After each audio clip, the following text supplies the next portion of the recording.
Let's talk with an analyst about what we've seen so far. Sara Sadwani is an assistant professor of politics at Pomona College in Claremont. Sara, good to see you. Your big takeaways of what we just watched? Well, I mean, I think as with all Americans who have been watching this evening, absolutely horrified by this new footage.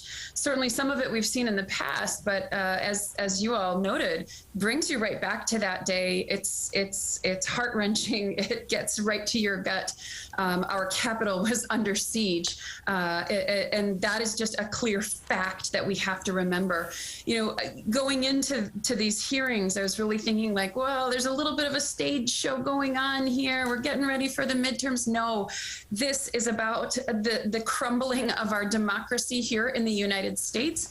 I give a lot of credence to Liz Cheney for taking this stand as a Republican, bucking her party, bucking Donald Trump to bring American people the truth here, and to take a closer look at the real danger that our country is facing. Well, you say bring the American people the truth.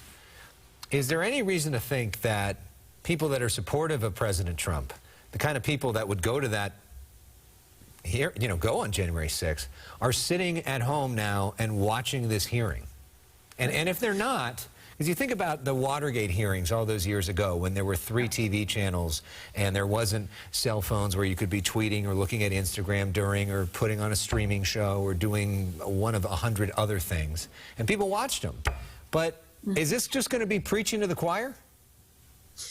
You know, I think there's a real battle for the soul of the Republican Party right now. So you're right. Probably a lot of the Trump supporters are not sitting at home watching this.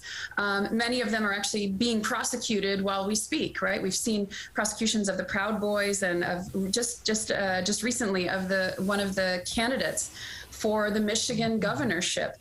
So many of them are a little busy being prosecuted right now. But what we can see happening as we're going through the primary stage of this 2022 election cycle, there's a real test of whether or not a Trump-endorsed candidate is salient amongst rank and file Republican voters today. If we look at Georgia elections, just recently, David Perdue, the running for governor there, Trump endorsed, was hammered in the election. He did not move forward in that election, and the Trump endorsement seemed to harm him more than anything else. Even here in Southern California, looking a little further down into Orange County, Young Kim, a Republican sitting member of Congress, had a serious challenge from a Trump-endorsed candidate, Greg Raths, ended up spending millions of dollars just to defend her position as the Republican nominee. So, this is really about a battle for the soul of the Republican Party at this point. Of course, there are examples of the counter to that. In Pennsylvania, the governor's race, Trump supporter won. J.D. Vance won in Ohio after getting an endorsement from President Trump. So we're seeing that kind of go both ways, Christine. Sarah, I wanted to ask you what you thought of the way they started out, with the way this committee started out with Benny Thompson leading with some opening remarks. Then you had Liz Cheney. They outlined their case, what they wanted to tell the American people about these hearings, and played a video with the former Attorney General. What do you make of the start of all of this? Yeah, the Benny Thompson opening there was pretty moving and really hearkened to the late Congressman and civil rights icon John Lewis, right, who before passing wrote, "Democracy is not a state, it is an act." And it is something that we all have to participate in.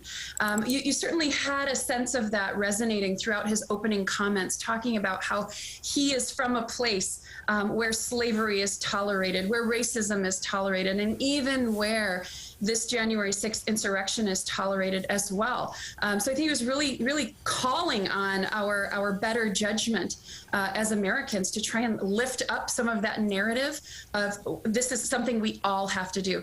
Don't forget, though, the American people tend to have a short-term memory. For many of us, January 6th happened, and we weren't really thinking about it for a while. So we'll see whether or not these very disturbing images will actually be able to stay into the mindset of people moving forward. I'm thinking often about, the Johnny Depp and Amber Heard trial, really big here in LA, but also all over America with the memes, and people really got into it. I'm not sure if this is going to have that same appeal. I know it's completely different and not comparable at all. And yet it is a fight for the American public's mindset and getting in front of people and really making this an important issue for folks. So I think that'll be a challenge moving forward, to keep this on the forefront of people's minds. Oh, especially when you've got record high gas prices, you've got inflation, you've got supply side challenges, you've got crime, you've got homelessness, all issues that are right in front of everybody's face every single day. This, right. For some people feels like it's something in the past. Just this week, of course, we have elections here and an international summit competing with this. So right. It's a lot to pay attention to all at the same time. Sara, thank you for your perspective. We're going to keep an eye on this. As soon as they get back, we will bring it back.